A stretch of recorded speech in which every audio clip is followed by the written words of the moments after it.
എല്ലാവർക്കും ഈശോ മിശിഹായ്ക്ക് സ്തുതിയായിരിക്കട്ടെ. ആഗമന കാലത്തിലേക്കാണ് നാം കടക്കുന്നത്.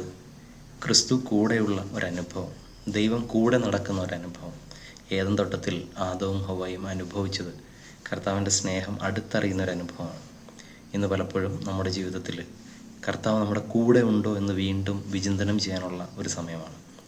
കർത്താവ് നമ്മുടെ കൂടെ ആയിരിക്കാൻ നമ്മളിൽ വന്നു വസിച്ചതിൻ്റെ ഓർമ്മ മാത്രമല്ല, ആ കർത്താവ് ഇന്നും നമ്മുടെ കൂടെ ജീവിക്കുന്നു എന്നുള്ളൊരു സത്യം വീണ്ടും നമ്മൾ അടിയുറച്ച് വിശ്വസിക്കാനുള്ള ഒരു സമയം കൂടിയാണ് ഈ ആഗമന കാലം. കർത്താവിൻ്റെ ജനന തിരുനാളിന് വേണ്ടി നാം ഒരുങ്ങുമ്പോൾ നമുക്കും ഓർക്കാം, നമ്മുടെ ജീവിതത്തിൽ, എൻ്റെ ജീവിതത്തിൽ, എൻ്റെ ഹൃദയത്തിൽ ക്രിസ്തു ഉണ്ട്.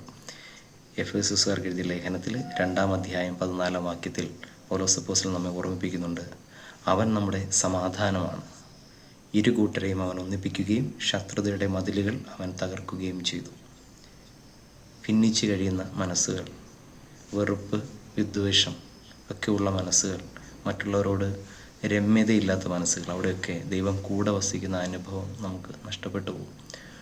റഷ്യൻ ഒരു കഥാകൃത്തായ ടോൾസ്റ്റോയുടെ വളരെ വളരെ വിശ്വവിഖ്യാതമായ ഒരു കഥയാണ്.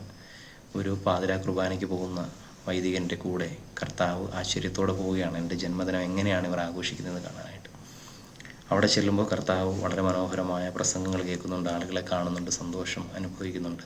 വീണ്ടും ഈ വ്യക്തിയുടെ കൂടെ അദ്ദേഹത്തിൻ്റെ ഭവനത്തിലേക്ക് തിരികെ വിരുന്നിനിരിക്കാൻ വരുമ്പോൾ അവിടെ കേൾക്കുന്ന ഒരു ശബ്ദം അദ്ദേഹത്തിൻ്റെ അമ്മയുടെ കരച്ചിലാണ്. ആ കരച്ചിൽ കേട്ടിട്ട് അവൻ പോയി അമ്മയ്ക്ക് അടി കൊടുത്തിട്ട്, മിണ്ടാതിരിക്കൂ, ഇവിടെ അതിഥികളുണ്ടെന്ന് പറയുമ്പോൾ കർത്താവ് തല താഴ്ച് വിഷമത്തോടെ ഇറങ്ങിപ്പോകുന്നുണ്ട്. പലപ്പോഴും നമ്മുടെയൊക്കെ ക്രിസ്മസ് ആഘോഷങ്ങളുടെ പ്രിപ്പറേഷനിലൂടെ കടന്നു പോകും. നമ്മൾ ഓർക്കുക, ക്രിസ്തു കൂടെയുള്ള അനുഭവത്തിലൂടെയാണോ നാം കടന്നു പോകുന്നത്?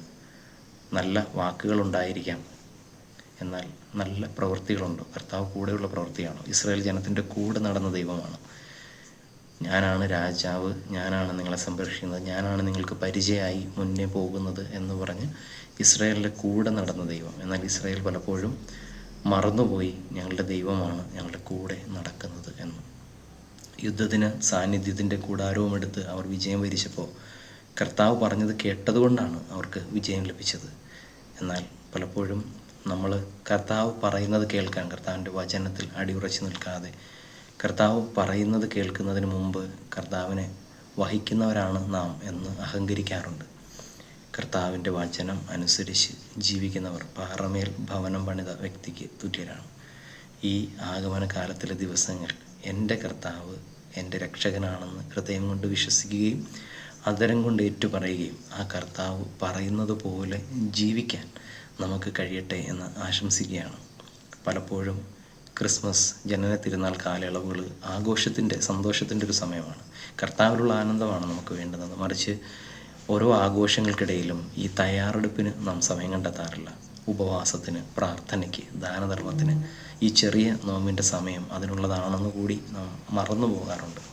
നമ്മുടെ ആഘോഷങ്ങളൊക്കെ വിഭവസമൃദ്ധമാകുമ്പോൾ, വലുതാകുമ്പോൾ ഓർക്കുക, കർത്താവ് പിറന്ന ആ ചെറിയ പുൽത്തൊഴുത്തിലെ പോലെ ജീവിക്കുന്ന ഒരുപാട് മനുഷ്യരുണ്ട്, ഒരുപാട് ആത്മാക്കളുണ്ട്. അവർക്ക് കർത്താവിൻ്റെ ജനനത്തിൻ്റെ സന്തോഷം നൽകുന്നവരായി മാറാം. പ്രാർത്ഥനയുടെ അരൂപി, കർത്താവ് കൂടെയുള്ള അരൂപി ഉള്ളവരായിട്ട് നമുക്ക് മാറാം.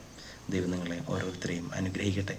നല്ലൊരു നോമ്പുകാലവും നല്ലൊരു ജനന തിരുനാളും നമുക്ക് ഓരോരുത്തർക്കും ആഘോഷിക്കാൻ അവസരം കർത്താവ് നൽകട്ടെ. കർത്താവ് കൂടെയുള്ളവർ കർത്താവിനെ ആശ്രയിച്ച് ജീവിക്കുന്നവരാണ്. കർത്താവിനെ ഡിപ്പെൻഡ് ചെയ്ത് കർത്താവ് മാത്രമാണ് എൻ്റെ രക്ഷകൻ എന്നുള്ള ഒരു വിശ്വാസത്തോടെ ജീവിക്കാൻ ദൈവം നിങ്ങളെ അനുഗ്രഹിക്കട്ടെ. നന്ദി.